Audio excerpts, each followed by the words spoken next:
Hey guys, welcome back to Let's Play Football Manager 2016, Return to Glory with AC Milan. I will master that title one day, don't you worry. And this is now November 2016. Here is the league table. 0 defeats. Not bad.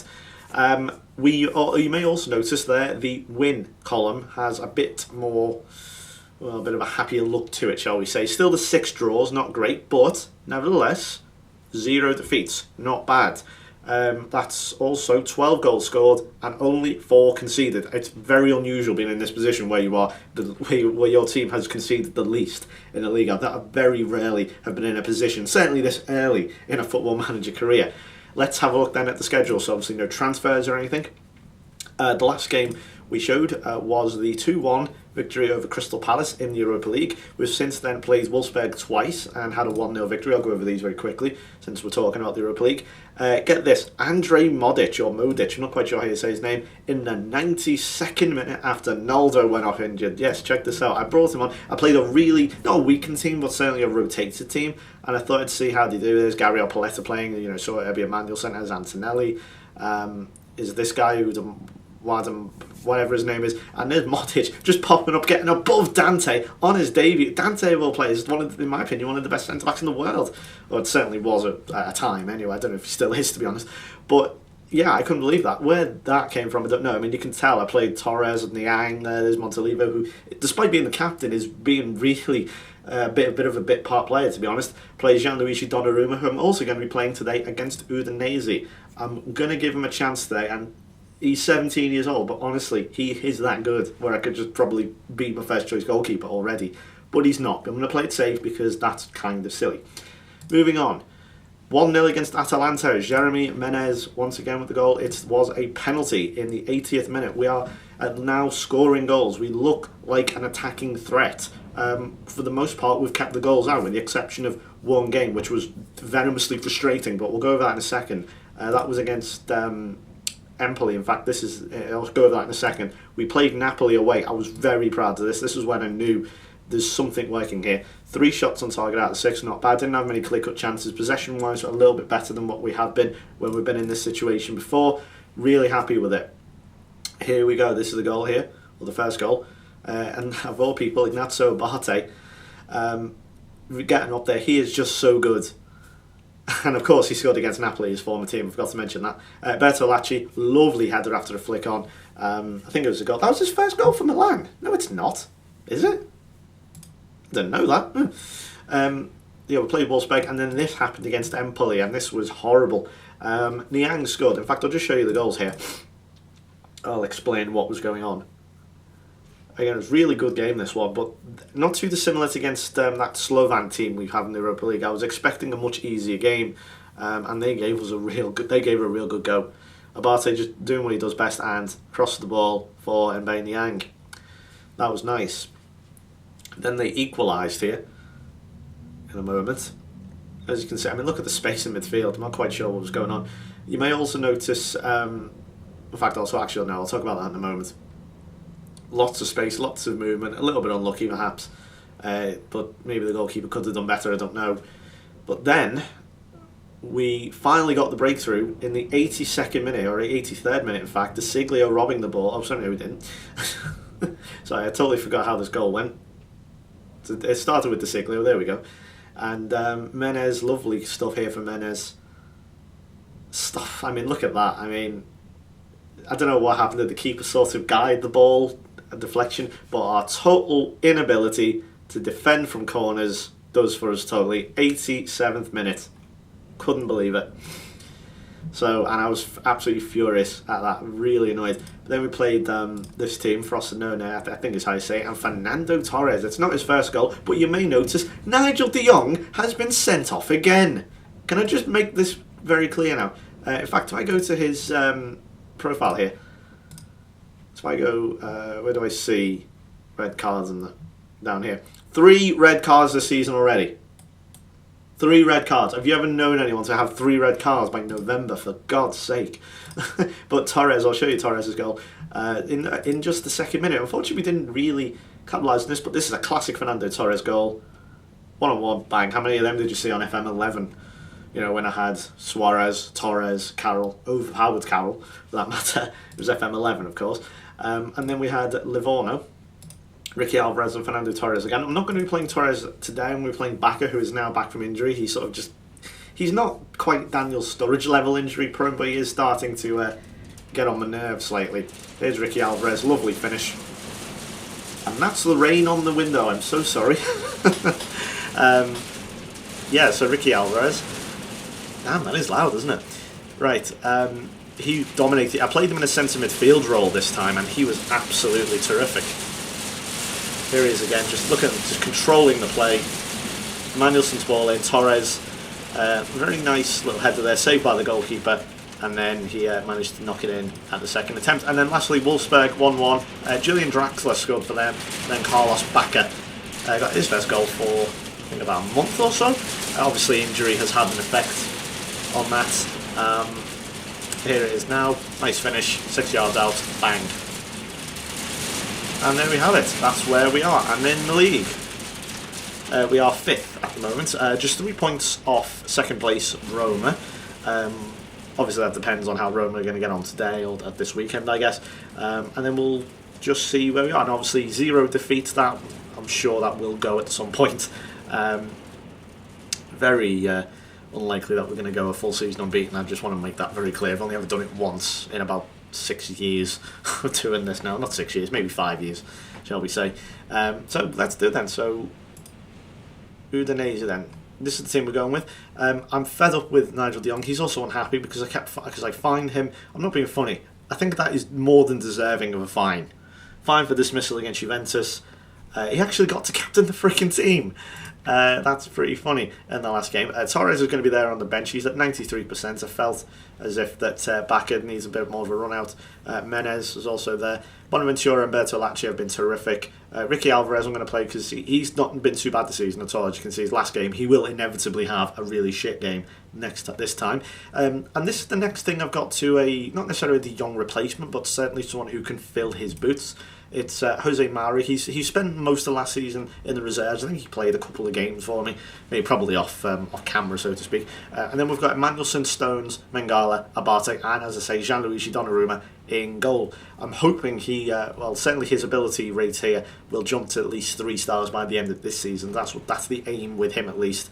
Diego Lopez is still on the bench. He's still the number 1 goalkeeper, but obviously he is 35 years old.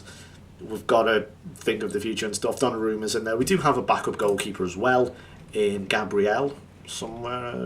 He's not there. We've got 2 other Gabriels. We've got Paulista and Paletta. Say that 5 times quickly. But he appears to be in the reserves. But we do have a third choice goalkeeper if we need one. However, Donnarumma is more than capable in my opinion, and we'll see how he gets on today. Here we go then against Udinese. Menez and Bacca up front. Let's see how they do. Hopefully Carlos Bacca won't get injured.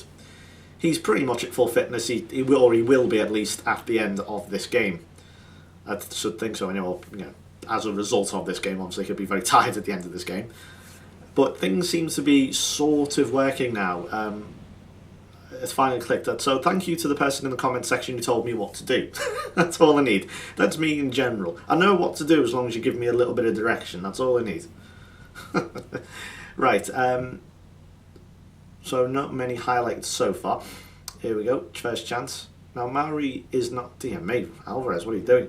Mauri is not a holding midfielder like a De Jong or like a Makalele or a Lucas or anyone like that. He is just a centre midfielder. However, he is probably the best player I've got suited to that role. I could bring on Montalivo, however I've got young players. I'd rather have this young player here. Montalivo I think is about 30, 31 at this stage, so I'd rather go with this guy, get his development up a bit more and just see how he goes. If he's not good enough, then fine, it was worth a shout. And Mangala going close there, he's not scored for us yet, I don't think. Neither has Stones. I kind of wanted Stones to score against Crystal Palace, because wouldn't that be typical? Oh, Menez, surely. Is he onside? He most certainly is. And well, it was an easy header, really, or at least I think it was a header for Jeremy Menez. That's 1-0 against Udinese. It's been pretty good so far. Well, yeah, I really wanted Stones to score against Palace because, as I say, typical. His first game back in England and he scores, and all that sort of thing. But it didn't happen. Right. Oh, it's a good save by Donnarumma. Good positioning there from the young man. Wasn't a great header though, to be fair. So I'm prepared to give Donnarumma a chance with this game. Probably could have been an easier game, I understand. I was going to do it against Livorno, but I decided against Udinese just to see if he is the real deal. Because if he does well here... Oh my goodness, it's going to break for back end. It nearly... That was terrible communication from the back line there at Udinese. There's another chance. And oh my god, is that a Runa Kone? Brilliant from Abate. He is immense. I think he already might be one of the best right backs I've ever had on Football Manager. I've spent like a season and a half with him. That's how good he is. So half time and relatively quite. Oh no, it's not. It's Panaglotis. Never heard of him. They've got Simon Scuffert in goal, of course, and I'm trying to say any of their players. Ada. I think Ada is actually the top goal scorer this season. Yeah, he has 8 goals in the league. I think that was him top. I thought he would play for Juventus when I saw the black and white stripes. I don't really know any of the others then. So, okay. Oh, obviously Victor Ibarbo, of course, as well. He's a bit of a FM legend. So, not bad so far. Ricky Alvarez is not doing, although he is playing in a position that he's not 100% comfortable with. Do you know what? I'm probably going to take him off. In fact, let's give this Calabria guy a go and let's see what he can do. He is more of a right back, but generally, when he's played as a right back, he hasn't been too great. And when I see a player like that, and I've talked about the likes of Alberto Moreno before, and I guess the other example of that, a successful example of what I'm about to talk about is John Onorisa. Now, I can only use Liverpool examples as that's the team I pay closest attention to. They're the examples I'm going to notice. Obviously, if there is any other chance of a fullback being converted into a winger or some sort of advanced wingback or something like that, or a complete wingback or something along those lines, please say. But that's what I'm thinking this guy might be, in a similar mould to Marino and Risa, etc. Right, they've gone very close there. I don't want to go too negative, as going forwards have been decent. It's just, oh dear, who's not done the marking there? That's a great tackle from Mangala, fantastic. Here's Menez now. Chance for us to break maybe. They do have a lot of players back. Calabria wearing the ridiculous number of 96. I never got that, why so many... Why are the numbers in Italy and at Spain to an extent as well? So, I guess any European country with the exception of England, even then it's coming in now to England, isn't it? But why do they all wear like wacky numbers like 99 and 70 and... I don't know, 96, stuff like that. Why do they always have these wacky numbers? Why can't they just be 1 to 11? Call me a traditionalist, but, it's not the worst I've ever seen. If any of you watch the cricket, I seen the other day, someone was wearing 0, 0, 0. He had 3 numbers on the back and they were all zeros. I can't remember who it was. I think it was, it's a penalty. Oh dear. So Jose Mauri, the decision has backfired. It was right on the edge of the box. Ibarbo's come off. Who's this? Who's coming on? Evangelista. Great name that is. Oh dear. Right, Donnarumma, real test for him here. If he can save this, and he goes close, but it's not going to be enough. And Jose Mauri has let himself down here, scoring his first goal for Udinese. And penalty decision. 6.2. Well, maybe I should have played De Jong. Although he probably would have got himself sent off by now, knowing him. Here's Menez. Chance for us to hit back straight away and scuff it with a good save. He's another one who, he is Italian, isn't he, Scuffert? I'm sure he is. Don't know why I've got, for some reason in my mind, I think he's French. For some reason, I'm pretty sure he's Italian, isn't he? I'm gonna have to check that now because I'm gonna go mad. Yeah, he is Italian. Him and sort of Donnarumma are like the next big up and coming ones, aren't they? I guess. Let's confirm them, whatever. No, go away. Right, there we go. We're going to make a change. Remember, Backer's not really done much. We're going to take... got no one really to play in Bonaventura's spot. Okay. We've got Emmanuel somewhere. I don't really want to bring on anyone at left back. That would be a bit stupid. What can we do then? We're going to bring Backer off for Fernando Torres. Now, Adrian Ramos just hasn't had a look in. Mainly because Torres has been so good in this Trequartista role. Let's give him a go. So he scored a few goals. He's not been prolific or anything. I mean, he hasn't had much of a chance to be fair to him. But he's done his jobs fairly well so far. He's got another chance here. Here he is now on the ball. as talked about before, a player who, I still have likeness for. He's never going to be a Liverpool legend, but he'll be respected. There's one of and God, so close for 96 here. And John Stones goes close. That was Calabria. I think is how you say that. Please correct me if I'm wrong. Oh, this is really close now. Just Stones. These two, Mangala and Stones, have been decent. I think probably a reason why we've been a lot better at the back this season overall is because of those two. I've got Paletta and Paulista. One of the problems is with Paulista, he's already getting frustrated. Oh, chance for Menez. Oh, okay.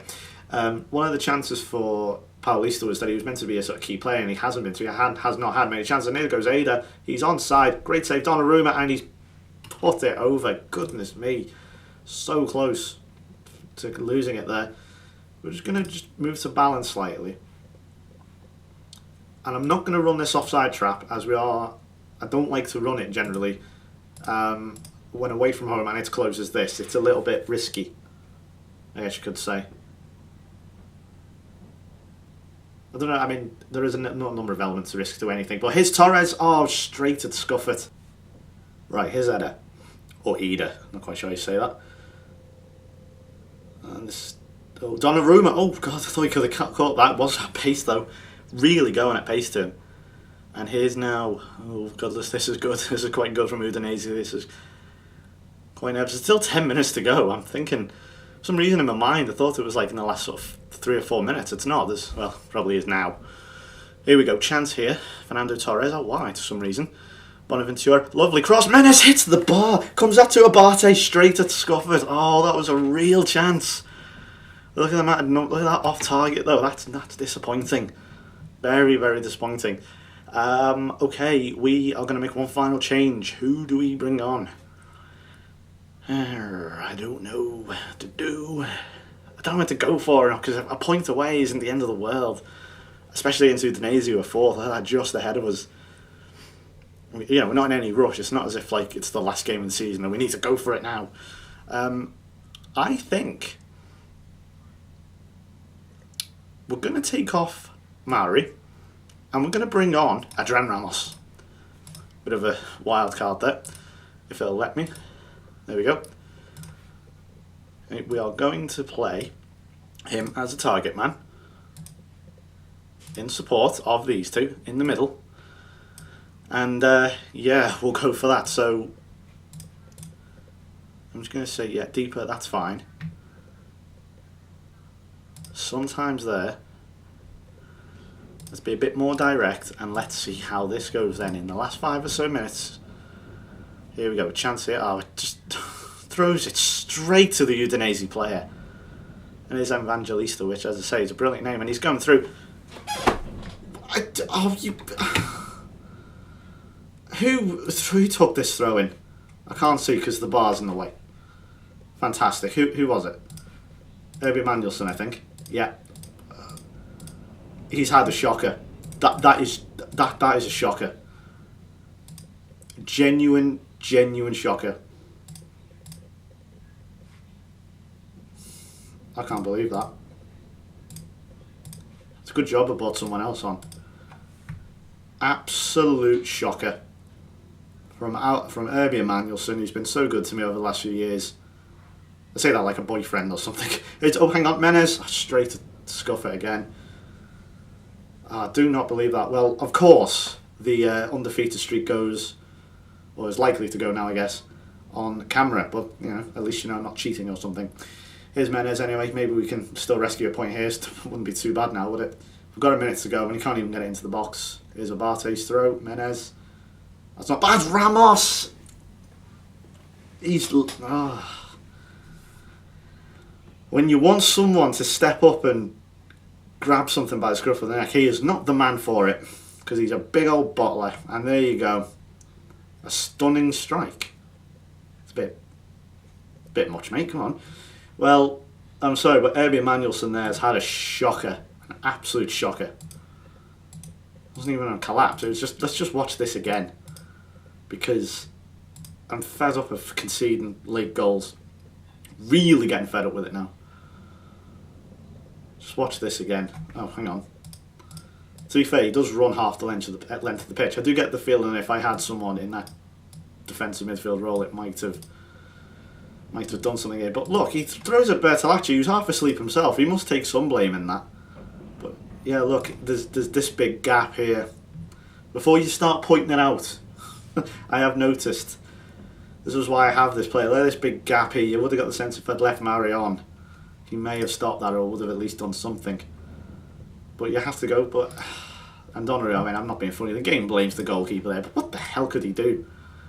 Well, I also can just point out. I'm going to keep making a thing of this because this is stupid. Why is this in the game, SI? That had nothing to do with me. I couldn't do anything about that. Right. So that's massively disappointing then. Udinese have now jumped up to friggin' joint second. Third place only on goal difference, I guess, or on head-to-head or whatever it is. Well, there you go.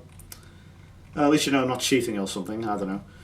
Still in Europa League spot, which is where the aim still is, just to point out. In fact, let me go on the board here. I think, is there a thing for this? I can't remember where it is.